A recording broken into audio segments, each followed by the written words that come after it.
ආයුබෝවන් කියලා පිළිගන්නවා නංගී මල්ලි. ඔයාලා හැමෝම අද මම කතා කරන්නේ වරාය සහ සිවිල් ගුවන් සේවා අමාත්‍යාංශයේ ව්‍යාපෘති කළමනාකරන එකකේ රැකියා ඇපෑතු රැසක් ගැසට් වෙලා තියෙනවා. ඒ සම්බන්ධයෙන් තමයි අද මම කතා කරන්නේ. රැකියා ඇපෑතු තමයි කාර්යා සහායක රියදුරු කියන රැකියා ඇපෑතු තුන ගැසට් වෙලා තියෙන්නේ. මේ කාර්යා සහායක සුසුකම් තමයි වාර දෙකකට නොවැළි ගණනකදී සිංහල හෝ දෙමළ ඇතුළු 22කට සම්මා සාමාන්‍ය සහිතව අපොස සාමාන්‍ය පෙළ විභාගයේ 26කින් සමත් වෙලා තියෙන්න ඕන. ඒ වගේම නංගිය මල්ලි පරිගණක දැනුම සහ කාර්යා සහායක පළපුරුද්ද අතිරේක සුසුකම් ඔස්සේ සලකන එකේ සඳහන් කරලා තියෙනවා. තව සඳහන් කරලා තියෙනවා ගම්පහ දිස්ත්‍රික්කය තුළ පදිංචිකරුවන්ට ප්‍රමුඛතාවය ලබා දෙන එකේ සඳහන් කරලා තියෙනවා. වැඩිපුර සම්බන්ධ සඳහන් කරලා තියෙන මුදල් අමාත්‍යාංශයේ 2019 3.5 කළමනාකරන සේවා චක්‍රලේඛ අංක 01 2019 ප්‍රකාරව වැඩිපුර ලබා දෙන එකේ සඳහන් කරලා තියෙනවා. ඔබ රියදුරු රැකියාව සඳහා ආයෝජනය කරනවා නම් ඔබ තියෙන සුසුකම් තමයි වාර දෙකකට නොවැළි ගණනකදී සිංහල හෝ දෙමළ ඇතුළු 22කට සම්මා සාමාන්‍ය සහිතව අධ්‍යයන පොසාතිපත්ත සාමාන්‍ය පෙළ විභාගයේ 26කින් සමත් වෙලා තියෙන්න ඕන. වෘත්තීය සුසුකම් තමයි 24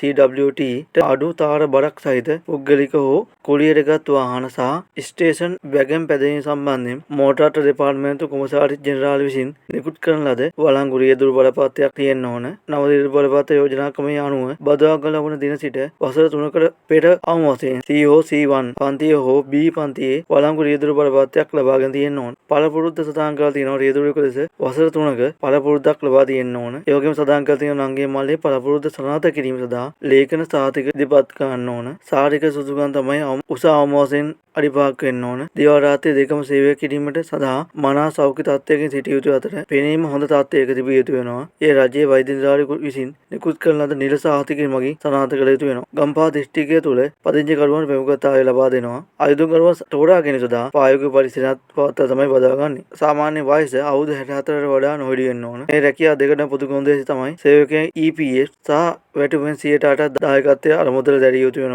අතර සේවා යෝජික EPF සඳහා වැටුපෙන් 12 සහ ETF සඳහා වැටුපෙන් 3 දායකත්වයෙන් දරනු ලබනවා. සේවය කළ යුතු ස්ථානය තමයි බණ්ඩාරනායක ජාත්‍යන්තර ගුවන්තොටුපළ සංවර්ධනය කිරීම ව්‍යාපෘතිය පියවර අංක 2 අධීර 2 ව්‍යාපෘති කළමනාකරන ඒකකය මිනුවන්ගොඩ පාර නයිකන්ද කටුවනායක කියන ස්ථානය තමයි සේවය කරන්න තියෙන්නේ. ආයුධපත් එවනවා නංගිය මල්ලි ජීවදත්ත තොරතුරු සහ අධ්‍යාපන වෘත්තීය සුසුකම් සහ පළපුරුද්ද සහිත ආයුධකරුවන් යාන්ත්‍රික නොවන නිර්දේශක දෙදෙනෙකුගේ ඇමතුම් තොරතුරු සමග 2025 නොවැම්බර් මාස 17 වන දිනට හෝ ඊට පෙර ලැබෙනසේ ලේකම් වරාය සහ සිවිල් ගුවන් සේවා අමාත්‍යාංශයේ 25 වන මහල බටහිර කුළුණ ලෝක වේද මධ්‍යස්ථානයේ කොළඹ 1 කියන ලියාපදිංචි පැලැඟවන්න ආයුධපත් බහා එවන කවරේ ඉහළ වංකිරවල ආයුධම් කරවල ලබන තාතුර සදාන් කරන ඕන එකේ සදාන් කරලා තියෙනවා. ඊටමත් මේ තවතෝ දෙකට ආයුධම් කරනවා නම් ඔබ දැන් රාජ්‍ය සේවය නියුතු වෙනවා. ඔබට රාජ්‍ය අධිරාජ්‍ය දෙපාර්තමේන්තුවේ නියුතු ආයුධම් කරුවා ඔවුන්ගේ ආයුධපත් දෙපාර්තමේන්තුවේ ප්‍රධානිය හරහා යවන්න ඕන. සුසුකම් සහ පළපුරුද්ද මත කෙටිලා යුතුගත කරන ලබන ආයුධම් කරුවා සම්මුඛ පරීක්ෂණයේදී තෝරා ගන්නවා කියලා සදාන් කරලා තියෙනවා. මම මේ තොරතුරු